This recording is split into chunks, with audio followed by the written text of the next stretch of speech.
Up bright and early as usual, 2:57 a.m. 4:20. Going over a few things. Yesterday I pressed the front of these off the adjustable variators onto our Schimmel Performance Adjustable Cam sprockets and had my bolts in the ultrasonic cleaner. Discovered a few things that I am not happy with, and one of the most important things I discovered is that this boat is rated at an 8.8. Not good at all. So I've upgraded all the hardware on this to at least 10.9. This is an M12, which is several times stronger than the original oil pump boat, but everything else has been updated to 12.9 or higher. Got rid of all the cheesy 8.8 hardware that was problematic. They had a 8.8 that was originally installed in the oil pump, and that was causing oil pump failure, and that was kind of notorious for the earlier 3.6 liter VR6 blocks. So Volkswagen has since upgraded to a 10.9 M10 bolt, and then finally a M12 bolt that's a 10.9, which is very strong. So that is very good right there. Up here, we're going to be generating a lot of boost pressure, and thermal expansion, they said, was part of the failure of the 8.8 with the engine heat cycling back and forth and the bolt becoming loose and causing failure. We do not want anything like that up here on the top of this valve train. These cams are going to be controlling and compressing high pressure. So if we got 20, 30, 40, 50 pounds of boost being compressed and driven by the cam sprockets, we definitely want some good strong hardware up top. So luckily I sourced some 1.5, so this is a M10 bolt that's, no, I'm sorry, this is an M12 bolt, and I guess that's why they thought it would be substantial. That is an 8.8. I found this is a 1.5 thread pitch. I found this at 12.9 with the same thread pitch, so that'll be at least 2 times stronger than that, several times stronger. A lot more tensile strength, and that should be able to handle the duties of this up here. We haven't heard of anyone having cam failure, but nor have we heard of guys consistently running a lot of boost pressure, blowing up the engines because of this type of failure, and documenting it. So we do not want to take a chance of shortcutting, and maybe $50 can save a $20,000, $30,000 engine build, and have something as simple as $50 that could have resolved the issue. I'm prepping to install adjustable timing sprockets, and since I'm going to be using some aftermarket Schimmel Performance sprockets, I want to use a reference point also for the gear teeth. Now the factory gear teeth has a notch right here. This notch on the original variator, if I stick the sprocket in position, that notch, if this is at TDC lined up, that notch falls all the way around at the bottom, which I don't like. I'm going to take advantage of that. See, it appears at the bottom.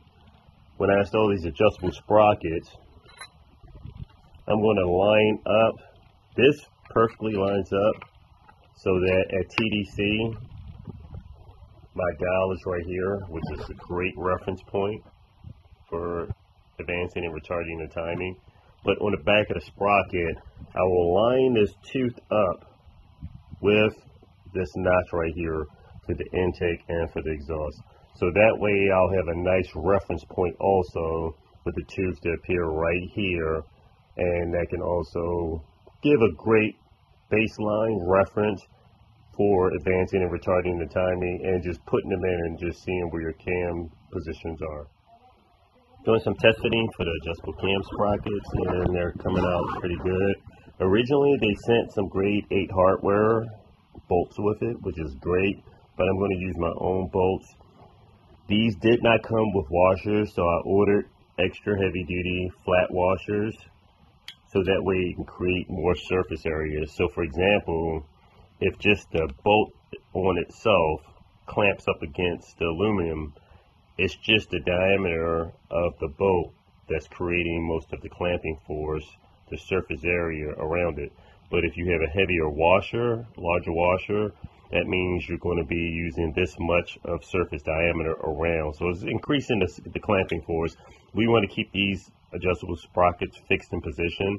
In the past, on my race car, my GTI race car, it did not have a locking hole.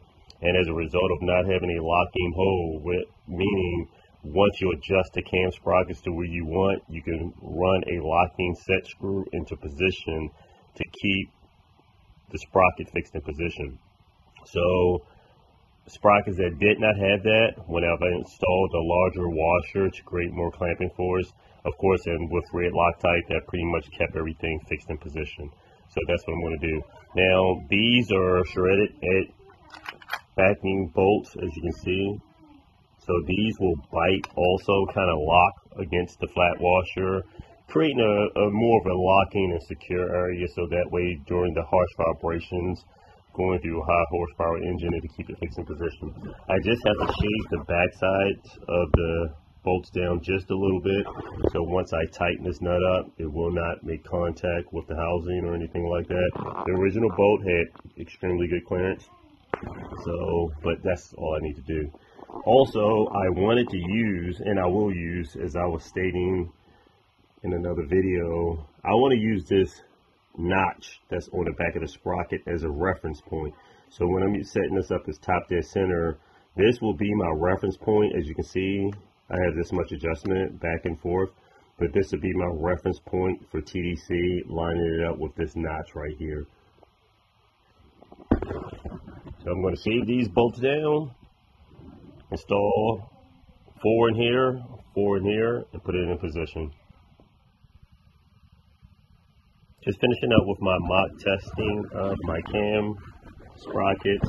I notched out, ground down each one of the studs, so that way I have the proper clearance on the back side, and each one of the studs clears the adjustable cam housing. Now I'll tighten up each one of the bolts. I wanted to use the notch here as a reference point somewhat when I go to tighten them up, but the most important part is tightening this down when it's centered. So if I'm all the way to my left and then all the way to my right over here, then I want to find the neutral spot and tighten it up. And then that way, if I go to adjust and retard, I can rotate my cam or retard my camshaft and have the same equal amount.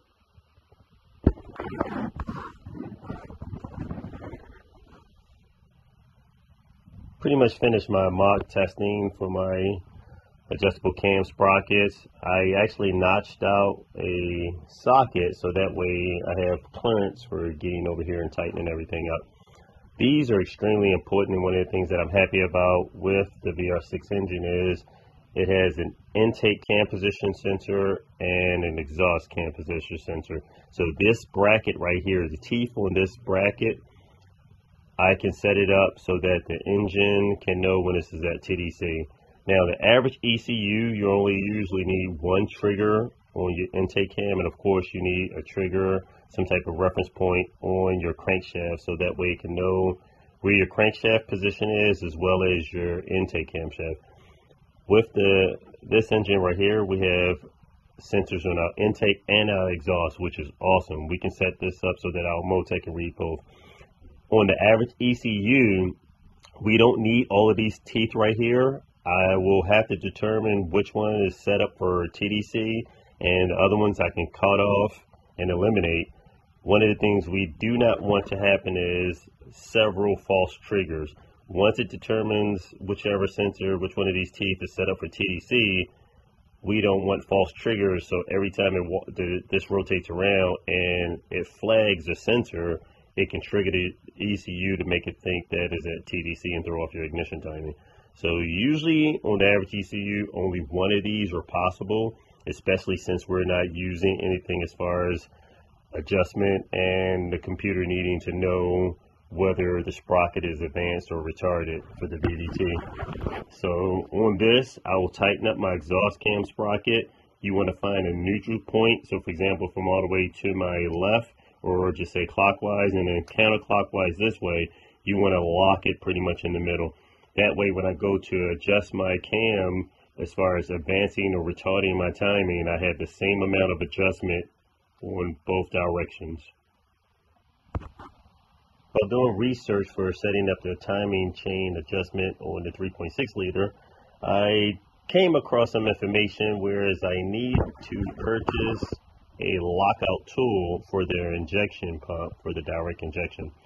Now, I did order one, and for the time being, I came up with a bracket. That way I can slide this in position and lock this exactly in position. Now, I've seen people set up their cam timing without using that, but I already have this notch pretty much lined up, but I'll still tighten this up into position. That way I can keep this sprocket fixed when I go ahead and put my chain on for the top cam sprockets as well as the oil pump. I'm about to upgrade my bolt for my chain guide. This is the original grade 8.8 hardware bolt, and this is a 12.9, which is a lot stronger. Also, this one has a shank on it, which will keep this a little more steady in position. Of course, the bolts with a shank like this is stronger than something that's completely threaded. All threads all the way across. That allows for a weak point and possibly giving area for a bolt to shear off. Of course, in a location we don't have to worry about anything like that because the chain guide would break sooner than the bolt shearing off.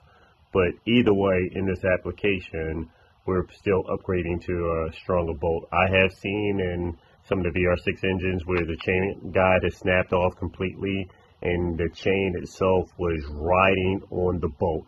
So in cases of something like that, at least this 12.9 bolt would be a lot stronger, and it would give some time to catch the problem before having this bolt snap off, dropping down into the timing chain and just ripping the engine apart.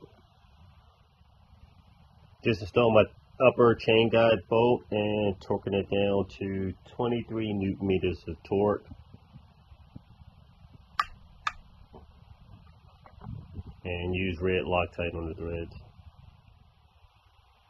The lower timing chain guide bolt gets torqued down to 10 Newton meters.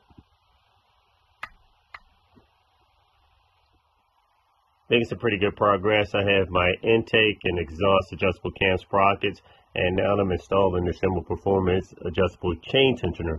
So what you want to do is you want to back out on the unit itself, thread the base in until the base bottoms out, and then you can adjust the tensioner itself to push on the chain guide right here. So I'm about to bottom this out, and then I'll go ahead and make my adjustment for proper chain tension. We're looking pretty good here. I just got finished installing my upper chain. I have my adjustable timing sprockets on here for my intake and my exhaust, as well as my adjustable chain tensioner, and it looks pretty good. So I've rotated the engine around, all of my marks line back up for TDC. So we'll try to shine a light in here. You can see that little arrow right in the center of that hole. That lines up with my timing mark. My cutoff tooth over here on my crank, that lines up perfectly right here where my main cap bolts to my engine block, as well as come over here, look at your harmonic balancer, and that notch right there lines up great with TDC. So all of this looks good. The difference on this, which made it slightly more challenging, is the original factory sprockets have notches where you would need to count from the sprocket to sprocket as far as setting the timing up correctly. So I have installed many of the adjustable cam sprockets before on my 16-valve race engine, and that's given me experience on pretty much setting the timing up on this. And this looks good. Only thing I will have to do now is just add a little more tension to my adjustable sprocket. I wanted to rotate the engine around a few revolutions just to check my chain slack. Everything is nice and tight. All of these chains are tight in position, Only little slack I have is right here, and that's because this is adjustable. So I'll just add a little more tension on it to take away the slack, and it looks good. So let's go for another rotation.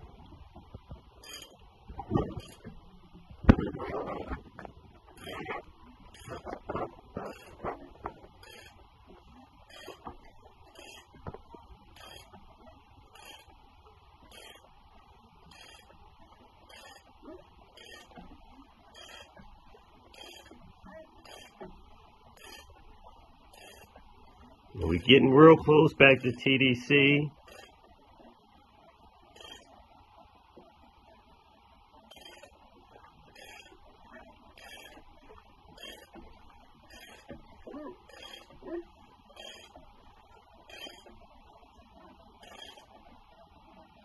Okay, I'm gonna come around and take a look at my harmonic damper.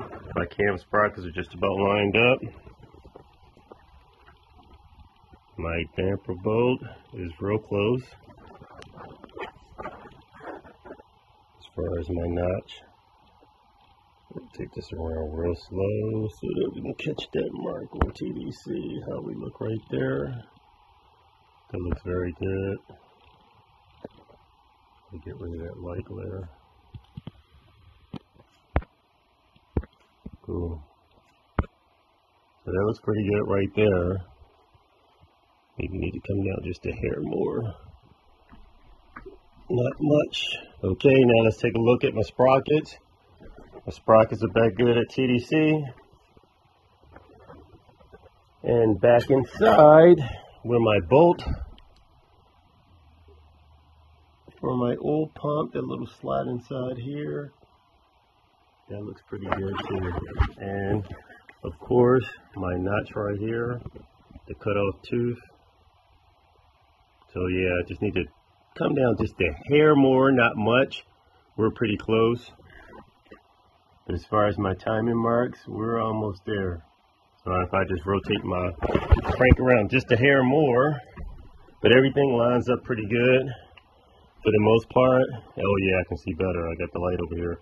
You can see right here, I'm off a little bit. Need to just come down a little more. All my marks will line up. Let's try that.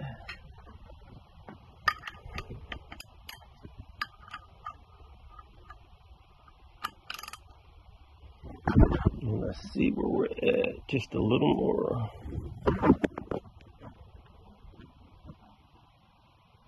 Okay, that's real close. That looks like that's about it right there. Okay, cool. Let's take a look. Timing marks are good. And the tail of the tape, bingo, right in there. See that little notch right through this hole right here?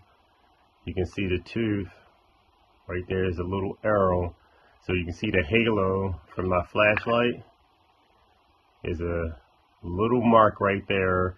That pointer is pointing directly right in here, so we're lined up really good. And I come over, like I said, look at my cutoff tooth. We're on the money right here. Bingo. So this bad boy's timed pretty good. Like I say, I'll just take a little bit of extra slack out of here. I'll put some Loctite on this outer bolt as well. I'll Loctite at the main base, and then I'll put some Loctite on here just to keep everything fixed in position, because we don't want to take any chances with this bad boy coming loose. So we're looking good. I'll go ahead and torque all my bolts down.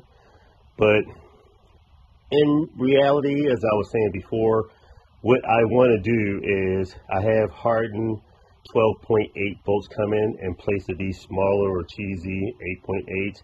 And once I put these in and torque them down to spec, we'll be really good.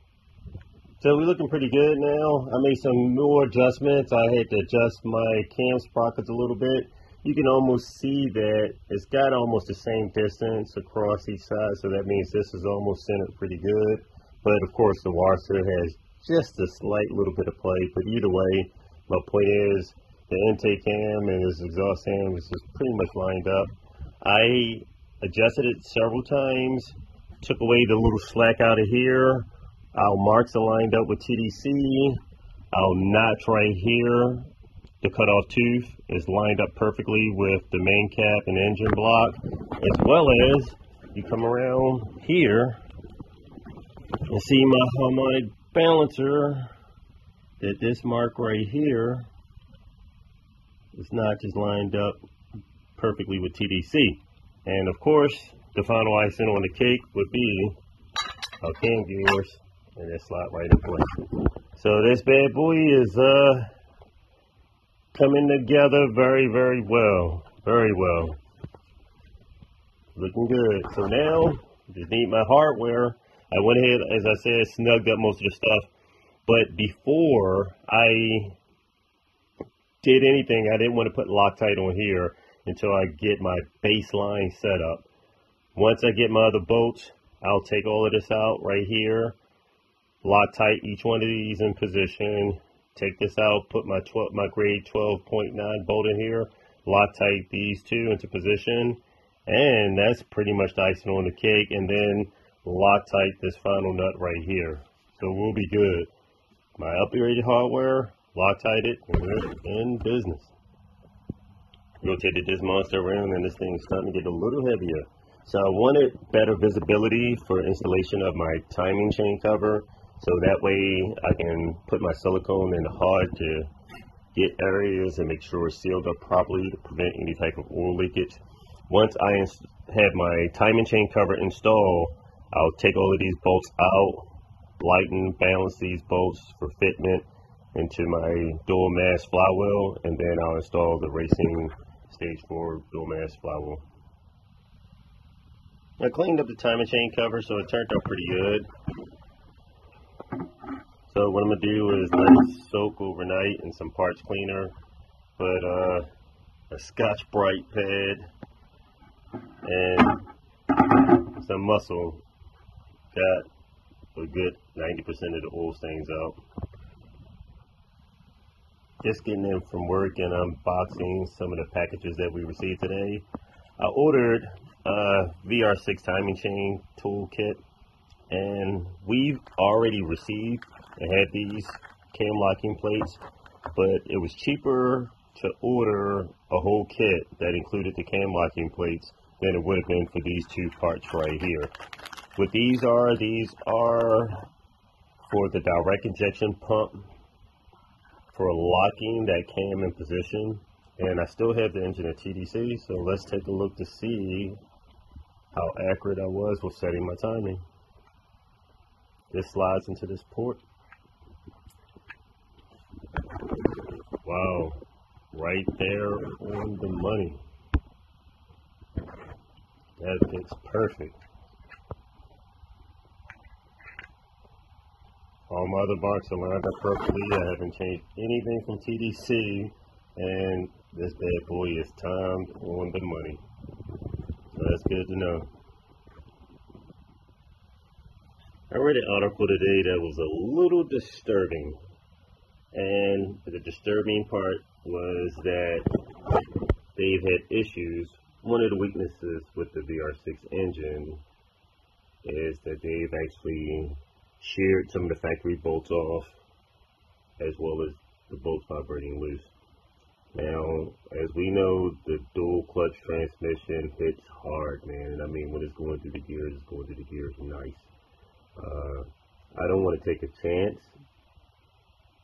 at possibly risking shearing off any type of bolts. So what I did was order some heavier duty grade 12.9 bolts. The factory bolts will fit perfectly into the slots.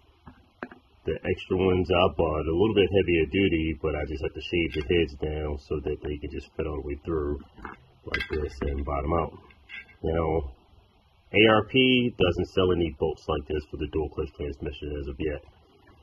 The original style factory hardware, they do have ARP bolts that will fit the flex plates and flywheels. So what I'm going to do is disassemble this, because I'm suspecting that it's a possibility that the way RCP designed this whole housing will come off, and the backing plate will possibly give me room to order heavy duty ARP bolts, and we would possibly eliminate the problem of potentially shearing off the bolts. My only downfall that I don't like so much about this type is a regular Allen style bolt. and you may not be able to get the clamping force that we would need compared to a triple square bolt. With the triple squares, you can get a lot of torque and clamping force as far as tightening these bolts up and getting them off. So I'll disassemble this, see if there's room underneath this whole housing in order to bolt ARP race studs or bolts underneath this, and then bolt it back together. And if that'll work, I'll end up ordering the heavy duty hardware, bolt this on separately, and then come back with the plate over top of it and torque it into position. At least we know we'll have something nice, heavy duty, and race proven. One of my main concerns also, while I'm taking this apart just to make a notation of it, is that the hardware that's used to secure this is only a grade 8.8. So that risk or gives the potential of possibly shearing these off as well. So I definitely have to upgrade this as well. Our CP did a great design with the stage 4 flywheel, but using this hardware right here, that is not doable. It's definitely not acceptable in what we want to do. We don't want to take any chances of anything shearing off. If we're putting a lot of torque through this hub right here, of course the hub can handle it, but these weak bolts, it may not. I mean, the clamping force of these bolts does secure this to the back part of the flywheel, which will give it a nice mass of clamping force. But at the same time, you don't want to take a chance of anything vibrating loose. And one of the issues that I have with bolts like this, that's not a hardened steel bolt, the soft bolt, it actually mushrooms itself to the Allen while I'm trying to take it out. So I got to get a hammer and just tap this off. We do not want any cheap hardware at all, especially something that's going to be hitting hard on the drivetrain. We want very strong hardware, and if anything fails, it should only be something that definitely can't handle it. We don't want cheap hardware taking us out of a race or destroying something, and we have to go back, tear a whole transmission out of a car only just to upgrade to better bolts. I want to knock this stuff out right before we even get started, and therefore whatever weakness we need to find, we'll find it and then just try to strengthen that as well. I am tremendously glad that I followed my instinct, and whenever I follow my instinct, usually it's correct, as well as most times I find a solution or a remedy to take it to the next level. So I will order the ARP studs or racing bolts, so that way we'll have some nice hardware that secures the flywheel flex plate. And this is really pretty much a dual mass flywheel, so it'll have the hardware that we need to secure this to the crankshaft. Secondly is, as you see this right here, this is designed to dampen throughout the gear shifts. So that means this would have been pivoting back and forth, and the springs compressing in this housing to dampen between shifts or hard launch. So that means that these grade 8 bolts that were securing this would have sheared off. From the torque of this monster that I am putting together, I would bet major money that Teddy would have sheared these bolts off with no problem. He would have dropped the clutch.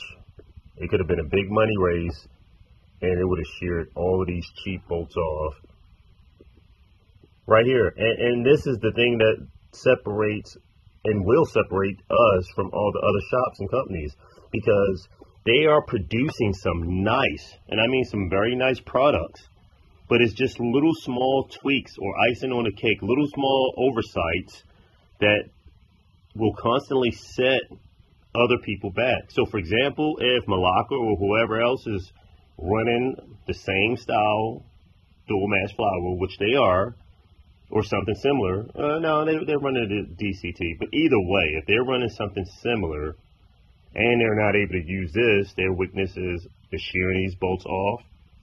as well as whatever secures the spring, I would say, hub to this flywheel. This is another weak point also. So there's no ifs, ands, and buts about it. This hardware must be upgraded. I mean, we call that a good catch, near miss, and this was such a great catch and a near miss. And the near miss is we nearly missed or avoided catastrophe, because that would not have been good. All of that over for six cheap bolts could have cost thousands of dollars. Even if it was it lasts for a little bit, but just say it was a $2,000 or $3,000 or $4,000 race, and we go to launch off the line and we lose a race over some cheap hardware. Insane.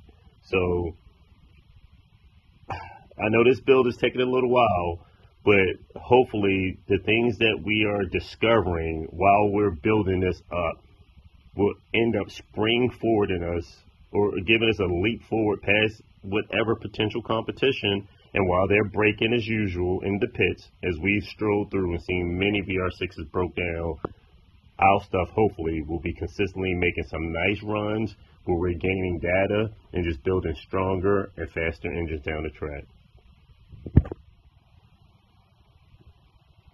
So this worked out in our favor. I disassembled this just to see if we ordered ARP race flex plate bolts that I can disassemble this, mount the heavy duty ARP racing bolts, and still put this back together without any interference.